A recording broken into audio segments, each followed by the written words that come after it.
Курч респиратордук вирустук инфекция жана сасык тумоо менен ооругандардын эпидемиологиялык өсүү мезгили жыл сайын октябрь-март айларына туура келет.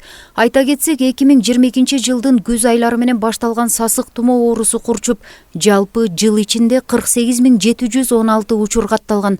Бул 2021 жылга салыштырмалуу 1,4 эсеге көп. Илдет күчөй баштаганы биз күнүмдүк көзөмөлгө өттүк. Күнүмдүк ишти алып баратканга жетишип жаттык. Анан бул акыркы 9 январь күнү көчөк суткада курч респиратордук инфекция жугуштуруусу менен 244. Сасык тумоо 12 катталды. 12.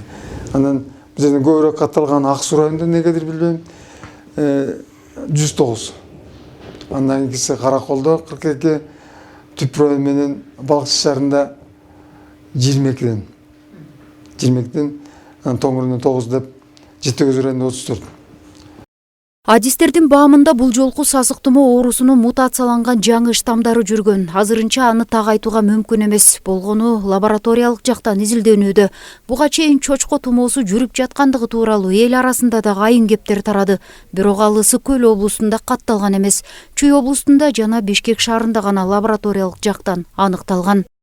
Респиратордук инфекция күч албаган учурда деле энелер 3 айлык, 1 жаштык кичинекей балдарын тойго алып барышат. Тойдо ал балдар ары бери жүгүрөт, тердейт, башка оорулар да жугушу мүмкүн да. Ошондуктан көптөн көп суранат эле. Ковид учурундагыдай дистанциялык, социалдык сактасын, социалдык аралыкты сакташсын, бет кап кийишсин. Облуста курч респиратордук вирустук инфекция күч алганы ооруканаларда бош орун жок, кошумча койкаларды ачууга туура келген. Дарылангандардын көбү бронхит, пневмония жана тамак оорулары менен жабыркагандар. Учурда стационардагы бейтаптардын дагы саны ылдыйлады.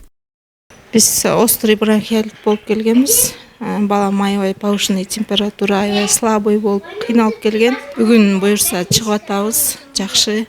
Мурунку күндөргө салыштырмалуу 2 эсе азайды. Мурун оору күчөп атканда 90 балага чейин жеткенбиз. Азыр 45 бала, бүгүнкү күндө 45 баланын ичинен көбүнчөсү пневмония менен жаткандар. Анан кошумча васкулит менен оорулар бар, жылтууха менен жатышат, бөйрөк оорулар менен жатышат. Бирок бул 45-тин ичинен 85%га чейин пневмония оорулары менен балдар дарыланышат. Приемго дагы келгендердин саны азайды. Бул карантин болгон үчүн деп ойлойм. Азыркы тапта Ысык Көлдө эпид жагдай турукташууда. Акыркы апта ичинде 661 учур катталып, ага чейинки көрсөткүч менен салыштырмалуу бир кыйла азайган. Тактап айтканда 2022 жылдын 24 декабрынан тарта 30 декабрга чейин курч респиратордук вирустук инфекция менен катталгандардын саны 1733кө жеткен.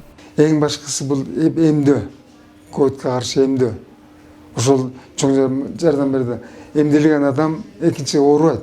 Оорусу дагы жеңил түр менен өтүп кетет да. Жат төшөккө жатып калбайт, ары кылбайт. Областын халкын үгүттөп берелим, дагы ала бергиле деп. Мисалы үчүн мен 4 дозасын алдым. 2 бустерни, 2 планы бустерни биз закрепляющий деп коет. Бул дагы иммунитетти кийинки бустердин дозасы менен бекитет. Чыңдап коет да, чтобы неме кыласың деп. Бул эмдөөнүн чоң таасири берди.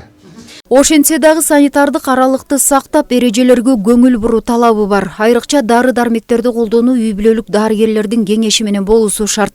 Мындан сырткары Ысык Көл облусунда сарыктын А түрү, аскаридоз, бруцеллез, жалпы иче карын ооруларынын өсүшү байкалып жатканын айткан адистер коомчулукка коңгуроо кагышууда. Гүлбарчын Молдоева, Нурлан Чойбеков, жаңылыктар, Каракол шаары.